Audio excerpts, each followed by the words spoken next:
people talking about protests. When people in the consulate first saw armed men attacking with guns, there were no protests. Because why that's did that exactly go on for what weeks? we were told by the intelligence community.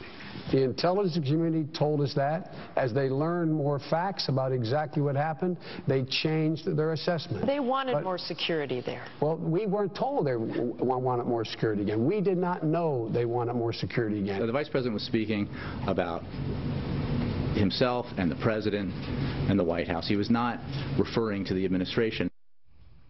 White House Press Secretary Jay Carney today trying to isolate the President and the Vice President for that last statement at the Vice Presidential debate. We'll begin there. The statement released today on this issue about the intelligence community and basically being thrown out under the bus by the Vice President and others.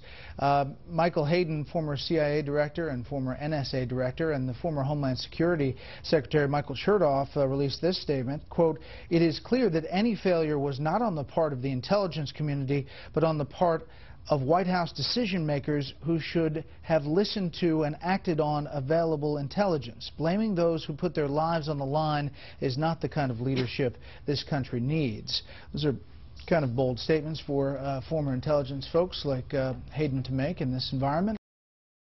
The Vice President says that the intelligence told us they had the wrong information. They corrected it later, weeks later. He essentially said it's the intelligence community's fault. Then later in the same debate, he says, listen, the intelligence is rock solid that Iran's not going to get the bomb anytime soon, and everybody should just calm down a bit here, including Israel, essentially. So on one side, the intelligence community just got it flat wrong, and on the other side, everybody just needs to chill out. Consistency is not his strong suit. Clearly it's a contradiction, and clearly it's just opportunistic to say, well, we'll rely on intelligence here and we won't here. But you know, the reliance on intelligence, which he pretends that we have on Iran, there was a huge whopper in there when he said there's no distance between us and the Israelis on the question of when the Iranians, you know, become a target. And he said, we and the Israelis agree that we will know when they build a weapon, right? When they build a weapon.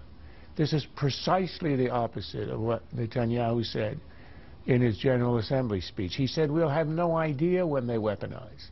You can do that in a laboratory, in a classroom, in a country larger than the size of France. Therefore, the only metric that you use, the red line, has to be something that you can see from the air, and that is enrichment, because you have to have a huge facility. So when you reach a point of enrichment, that's when you reach the point of no return.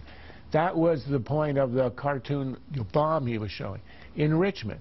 And yet Biden said, oh, we agree that we'll know when they achieve weaponization, which is a complete contradiction of what the Israelis had said.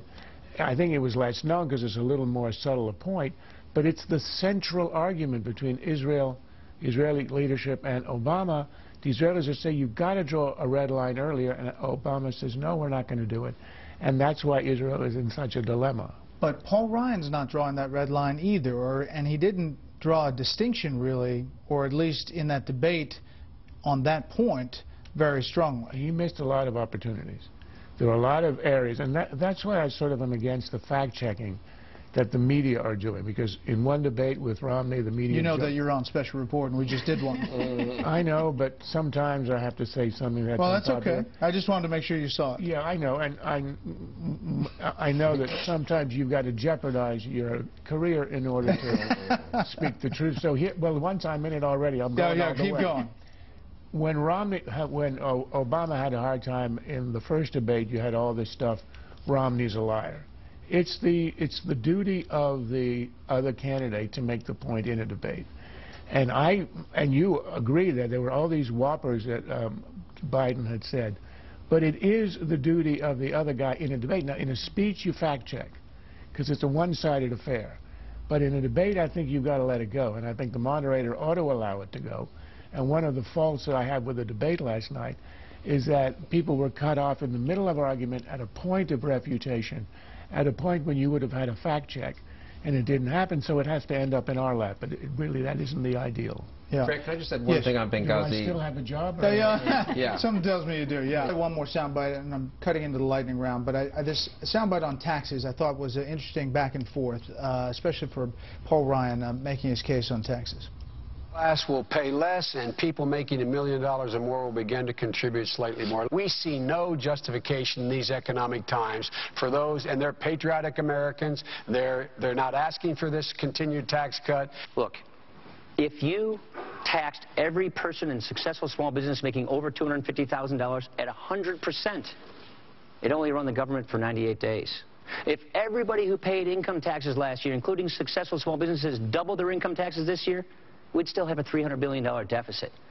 You see, there aren't enough rich people and small businesses to tax to pay for all their spending. So that back and forth, I mean, is that effective? I think it was an excellent response by Ryan. But I think with Biden, I don't think he cares about the response. His job was to go out to energize a demoralized liberal base. And I think he succeeded in an hour and a half in touching just about every liberal erogenous zone. So by that standard, I think he did rather well. All right, down the row, who won and did it move the needle? It was an absolute draw on if you add style, substance, and demeanor. And the facial expressions and all of the things about it could be remembered by SNL this weekend, and it may last long after this week. One would say that Biden's debate preparation was watching repeatedly The Shining, and I think he did an excellent imitation of Jack Nicholson.